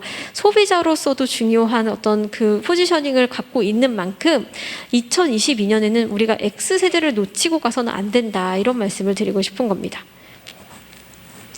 다음 키워드는 바른생활 루틴이라는 키워드인데요. 루틴은 내가 매일매일 하면 좋은데 실천이 잘 안 되는 것을 루틴이라고 얘기를 하고요. 습관 성형이라는 말도 씁니다. 습관을 성형한다라는 뜻이에요. 가장 대표적인 게 운동이 있는데 우리 노원구청에 계신 직원분들께서는 운동 열심히 하시나요? 우리가 운동 열심히 하면 참 좋은데 실천하기가 쉽지가 않죠. 그래서 똑똑한 MZ세대들은 또 어떻게 운동을 하냐면 유튜브 영상, 운동 영상을 딱 튼 다음에 그 영상 밑에다가 댓글을 하나 단다고 합니다. 밤 11시까지 제가 이 운동을 완료했다라는 댓글을 달지 않으면 저를 재촉해 주세요. 이렇게 댓글을 단대요. 그러면 사람들이 그 댓글창을 보고 있다가 밤 11시에 그 아이디가 나타나지 않으면 그 댓글 밑에다가 대댓글을 달아준답니다. 지금 일어나셔야 돼요. 운동하셔야 돼요. 힘내세요. 실천하세요. 막 이렇게 대댓글을 달아주는 거예요. 그러면 처음에 댓글을 달았던 그 사람 유튜브 계정에 알람이 띠링띠링띠링띠링 오겠죠. 그러면 내가 얼굴도 본 적이 없는 사람들이지만 이 사람들의 기대에 부응해야지, 이런 마음으로 억지로 몸을 일으켜서 운동을 하게 된다고 합니다. 굉장히 똑똑하지 않나요? 그래서 요즘 MZ세대들이 어떻게 살고 있는지 요거를 보고 싶으시다면 유튜브 밑에 댓글창을 꼭 보셔야 된다, 이런 말씀을 드리고 있어요. 댓글창을 끄고 보는 사람은 MZ세대가 아니다, 뭐 이런 표현이 있더라고요. 특히 유튜브의 유명한 운동 영상 밑에 댓글창을 어떻게 쓰는지 잘 보세요. 이 댓글창을 마치 운동 기록장처럼 쓰는 사람들이 많아지고 있습니다. 저 오늘도 완료했어요, 오늘도 했어요 막 이렇게 쓰면 사람들이 그 밑에 잘하셨어요, 응원합니다, 서로 막 이게 지지도 하고 응원도 하면서 귀찮은 운동을 억지로라도 할 수밖에 없게 만들어 나간다는 거죠. 다시 말씀드리지만 이 루틴은 내가 매일매일 하면 좋은데 실천이 잘 안 되는 거기 때문에 몇 가지 전략이 필요합니다. 첫 번째, 셀프 바인딩 전략. 이거는 자기 묶기 전략이라고 부르는데요. 나를 묶어서 실천을 할 수밖에 없게 만든다는 거예요. 대표적인 게 바디 프로필을 들 수 있습니다. 요즘 바디 프로필 찍는 게 굉장히 인기거든요. 근데 바디 프로필 찍을 때 어떻게 찍냐면 내가 몸을 열심히 만들고 몸을 딱 완벽하게 만든 다음에 사진 스튜디오를 예약하는 게 아니고요. 일단 사진 스튜디오를 예약합니다. 내 몸이 지금 엉망이지만 일단 스튜디오 예약하는 거예요. 그리고 이게 스튜디오뿐만이 아니라 의상도 해야 되고요, 메이크업도 해야 되는데 이거 다 하면은 평균적으로 100만 원 정도의 예산이 든대요. 엄청 큰 돈이죠. 그러니까 이 100만 원을 날리지 않기 위해서 일단 예약을 하고 그때부터 운동과 다이어트가 들어간다는 겁니다. 어떤 느낌인지 아시겠죠? 내가 운동을 열심히 한 다음에 바디 프로필 찍는 게 아니고 바디 프로필을 찍기 위해서 운동을 할 수밖에 없는 세팅을 만들어 놓는다는 거예요. 그래서 이거를 셀프 바인딩 전략이라고 합니다. 두 번째는요, 타인으로부터 나를 감시하게 하는 전략인데 이거를 타인에게서 좋아요 스탬프를 받는다라고 해서 타인 스탬프 전략, 이렇게 이름을 붙여봤습니다.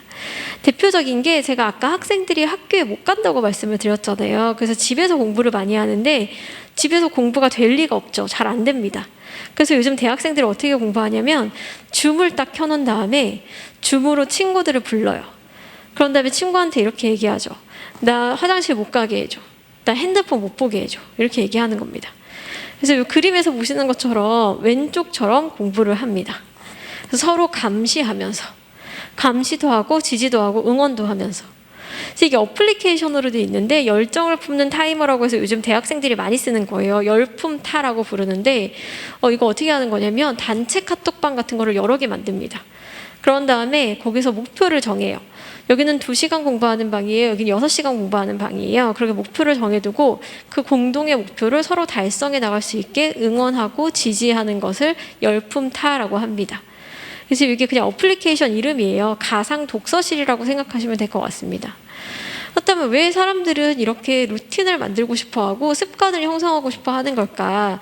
역시 또 중요한 원인은 코로나 때문인데 우리가 코로나로 인해서 겪게 된 다양한 변화가 있지만 대표적인 게 일상 자유도가 높아졌다는 것입니다. 우리가 정해진 시간에 학교를 가지 않아도 되고 정해진 시간에 회사를 가지 않아도 되게 되었다는 거죠. 처음에는 이렇게 일상 자유도가 높아진 게 좋았는데 어느 정도 시간이 지나다 보니까 내가 이렇게 늦게 일어나도 되나? 내가 이렇게 늘어져 있어도 되나? 이런 생각을 사람들이 하기 시작을 했다는 거예요. 그래서 루틴을 만들고 싶어하고 습관을 형성하고 싶어하는 사람들이 등장하고 있다는 겁니다. 사실 코로나 때문이 아니고요. 원래 직업적인 특성으로 인해서 일상 자유도가 높으신 분들이 있어요. 예를 들면 글을 쓰시는 분들, 작곡하시는 분들, 이런 분들은 정해진 시간에 출퇴근하는 직업이 아니죠. 근데 생각보다 소설가 분들 중에서 규칙적으로 글을 쓰시는 분들이 많다는 겁니다. 그러니까 우리가 드라마나 영화에서 보는 것처럼 막 밤을 새고 창작의 고통에 시달리고 이런 분들보다는 규칙적으로 매일매일 이 정도의 분량을 쓰겠다라고 써 나가시는 분들이 굉장히 많다는 거예요. 그래서 무슨 얘기냐면 이렇게 자유도가 처음에 주어졌을 때 인간이 한없이 누리고 그거를 한없이 늘어져 있을 것 같지만 사실은 그렇지 않더라. 인간은 어느 정도의 자유를 누리고 나면 습관을 만들고 싶어하고 내 일상력을 회복하고 싶어하는 게 인간이더라 라는 것을 증명하는 키워드가 바로 루틴이라는 말씀을 드리는 겁니다. 그래서 우리에게 중요한 것은 이건 또 구청 입장에서도 굉장히 중요한 키워드입니다. 왜냐하면 우리의 주민들의 루틴을 어떻게 지원해 줄 것인가, 이게 굉장히 중요해지기 때문이죠. 이거는 기업 사례지만 농심이라는 브랜드에서 어떤 마케팅을 하셨냐면 백산수라는 물 브랜드를 하나 운영하고 계신데 이 백산수 인스타그램 계정에 팔로우한 소비자들을 대상으로 해서 물을 마셔야 되는 순간마다 알람을 보내주셨대요. 물을 마실 수 있는 습관을 형성할 수 있도록. 우리도 응용해 볼 수 있겠죠. 그리고 요즘 또 기업에서 유행하는 것 중에 하나가 뭐 뉴스레터를 보낸다거나 아니면 소비자들을 위해서 잡지를 만든다거나 이런 어떤 마케팅 많이 하고 계시거든요. 이것도 저는 루틴이 중에 하나라고 생각을 합니다. 왜냐하면 사람들이 코로나로 인해서 집에만 있다 보니까 나만 이렇게 살고 있나? 다른 사람들은 좀 어떻게 살지? 이런 거 좀 궁금해 하시는 것 같아요. 그래서 소비자들의 지적 루틴을 형성해 주기 위해서, 지원해 주기 위해서 이렇게 뉴스레터를 만든다거나 잡지를 만들어서 소비자들이 필요로 할 만한 정보나 콘텐츠를 제공해 주는 것이죠. 사람들의 지적 루틴을 형성해 주기 위해서. 그래서 우리도 어떻게 하면 주민들을 위해서 주민들의 루틴을 어떻게 지원해 줄 수 있을 것인가에 대한 고민이 필요하지 않을까, 이런 생각을 좀 해봅니다. 다음은 실제감 테크라는 키워드인데요. 실제감 테크에서는 테크가 중요하다기보다는 실제감이 중요합니다. 이 테크가 의미하는 기술을 단 3개로 요약해서 말씀을 드릴 수 있는데, 첫 번째 라이브 커머스, 두 번째 메타버스, 세 번째 가상 인플루언서입니다. 근데 이게 가상 인플루언서가 됐든 메타버스가 됐든 라이브 커머스가 됐든 간에 소비자들이 이 기술로부터 얻고자 하는 가치는 실제감이다, 이런 말씀을 드리고 싶은 거예요. 첫 번째 라이브 커머스부터 말씀을 드려볼게요. 사실 제가 작년에도 얘기를 한 것 같은데 유튜브 채널을 하나 운영을 하고 있어요. 그래서 트렌드 코리아 TV라고 유튜브에 치시면 저희 공식 채널을 만나보실 수 있는데요.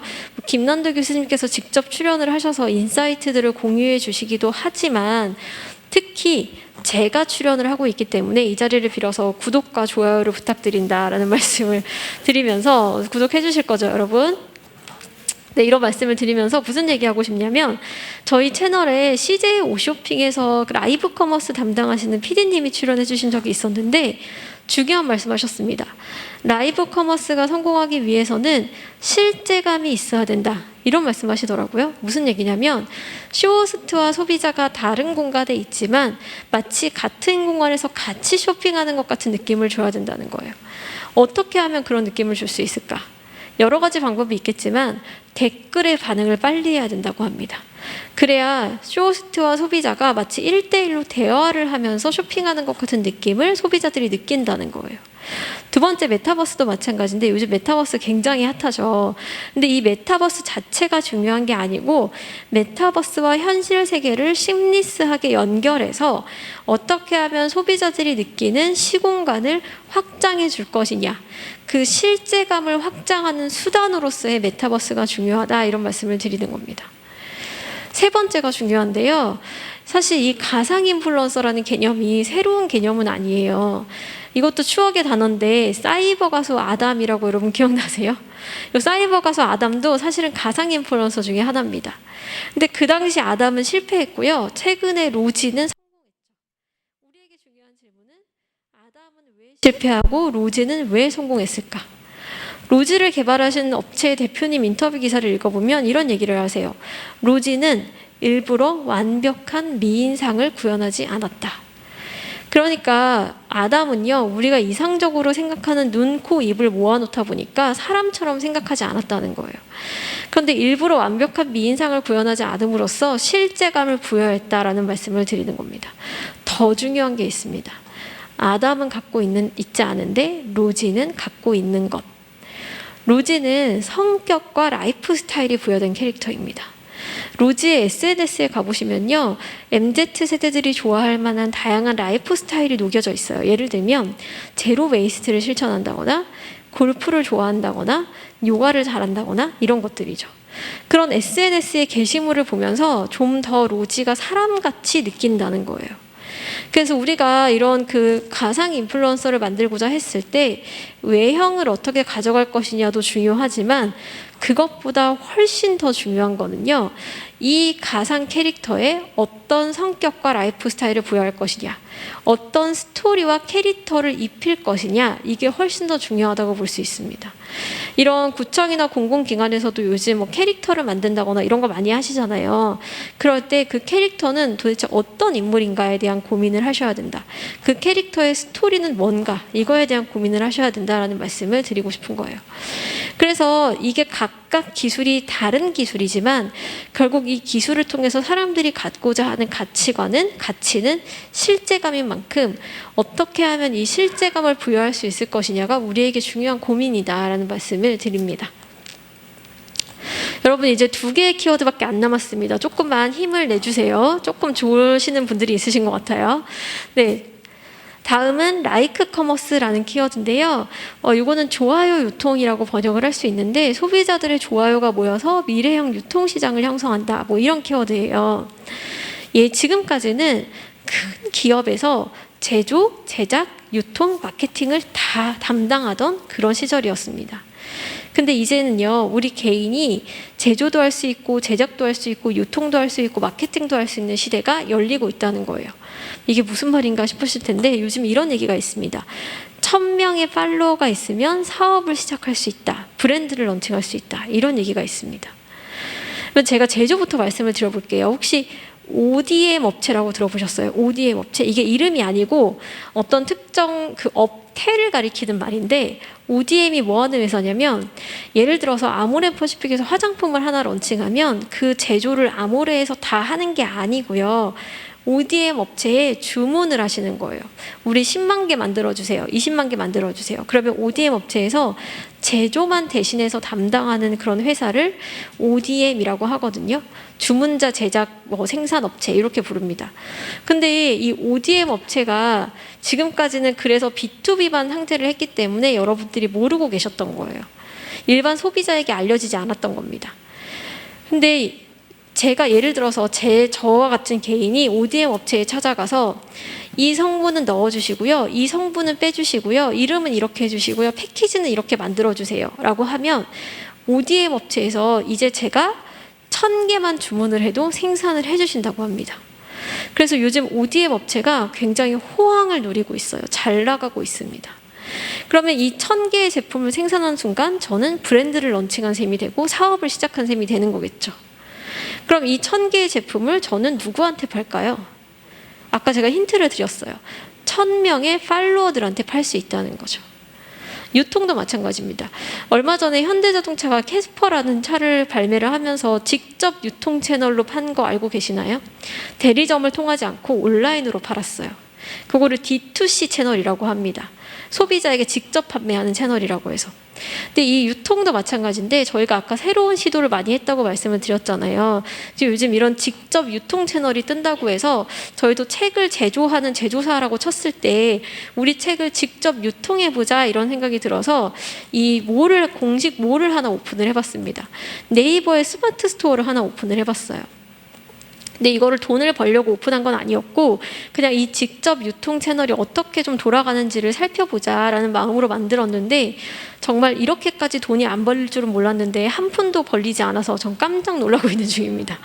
근데 무슨 얘기를 하고 싶은 거냐면, 이걸 만들면서 저희가 느낀 게 있다면 네이버의 스마트 스토어를 만드는 자체가 어렵지는 않아요. 너무너무 쉽습니다. 사업자 등록증만 있다면 누구나 만들 수 있어요. 그래서 네이버의 목표가 뭐냐면 전국에 있는 모든 사람들이 하나 이상의 스마트 스토어를 가진 사장님이 되게 하겠다. 이게 네이버 스마트 스토어의 목표입니다. 근데 어려운 게 뭐였냐면 저희가 공식 몰을 오픈했다는 것을 사람들이 몰라요. 홍보가 어려웠다라는 말씀을 드리는 겁니다. 근데 그 홍보를 누가 해준다고요? 1000명의 팔로워들이 해준다는 거죠.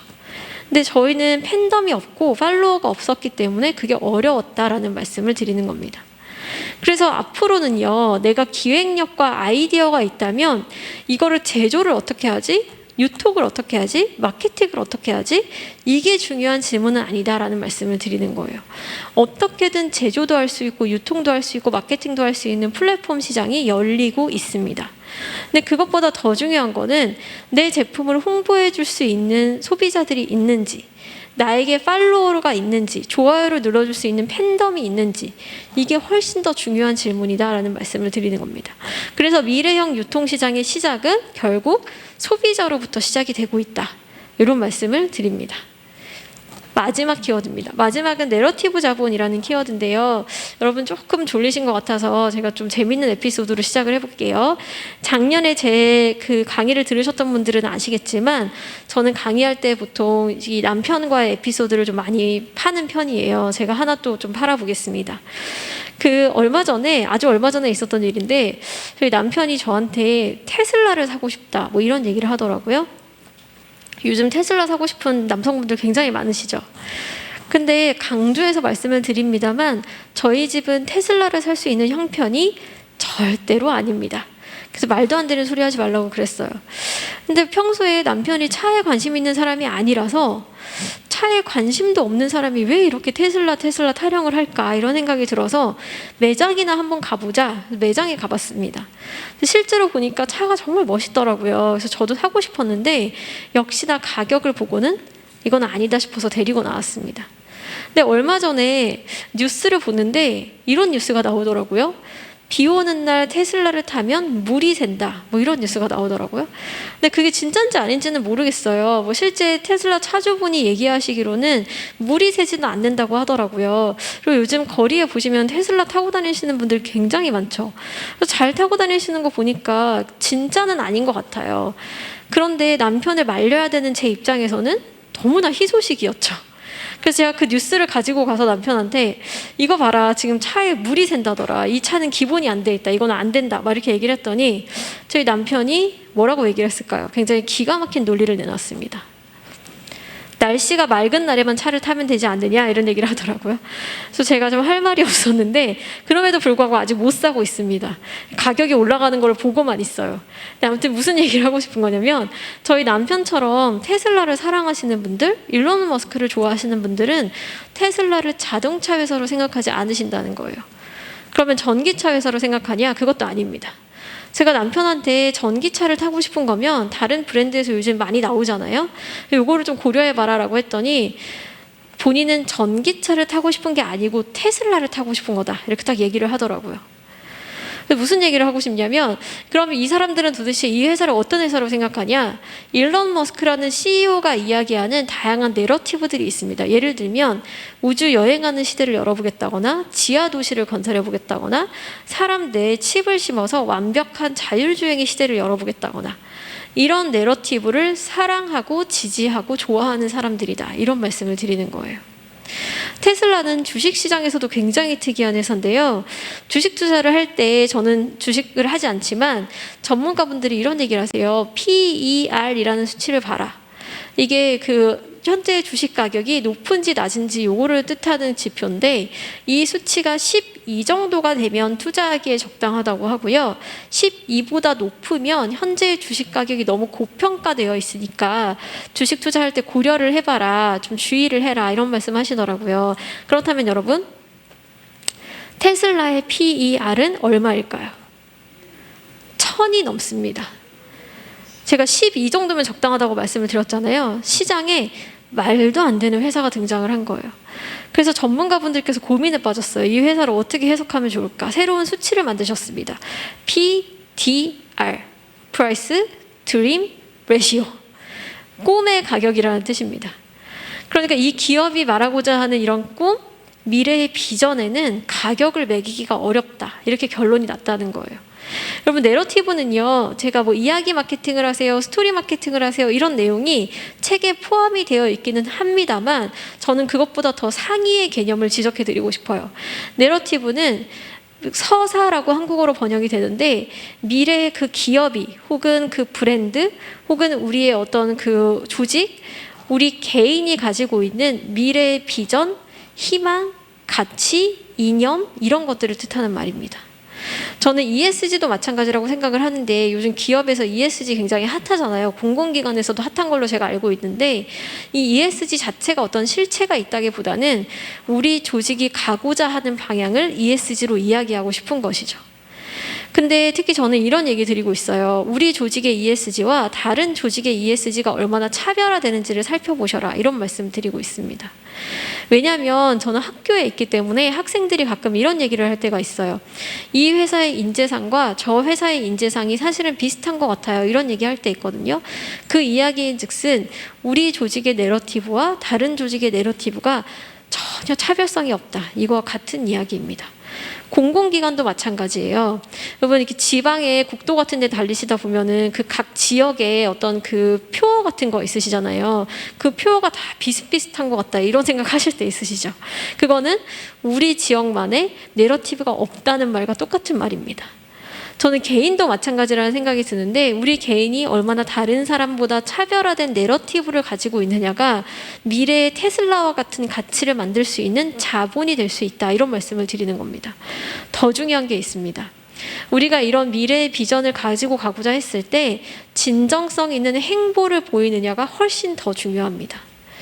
테슬라가 이야기하는, 일론 머스크가 이야기하는 이런 다양한 내러티브들이 허황된 꿈으로 그치지 않는 이유는 실제로 우주선을 개발한다거나 아니면 제한적이나마 자율주행을 구현한다거나 이런 어떤 행보를 보이고 있기 때문이죠. 그래서 우리가 어떤 미래의 비전을 가지고 가고자 했을 때 그에 수반하는 진정성 있는 실천을 보여줘야만, 아까 말씀드렸듯이 소비자들 혹은 주민들이 우리에게 좋아요를 눌러주고 팬덤을 형성함으로 인해서 이 팬덤과 우리 조직이 또 다른 내러티브를 만들어 나가는 선순환 구조를 가져갈 수 있다, 이런 말씀을 드리는 겁니다. 제가 여기까지 해서 10개의 키워드를 다 설명을 드렸고요. 니체라는 분께서 이런 말씀을 하셨어요. 우리를 죽이지 못하는 것은 우리를 더 강하게 만든다. 2022년에 2년 동안의 이 코로나19에서 여러분들이 살아남으신 만큼 2022년에 더 강해지시는 한 해가 되기를 바라고요. 특히나 이 코로나19로 인해서 많이 지쳐 계셨을 텐데 그동안 공공 서비스 영역에서 많은 서비스 제공해 주셔서 감사하다는 말씀을 제가 대신 좀 전하고 싶습니다. 2022년에 여러분 더 강해지시는 한 해 되시기를 바랍니다. 감사합니다.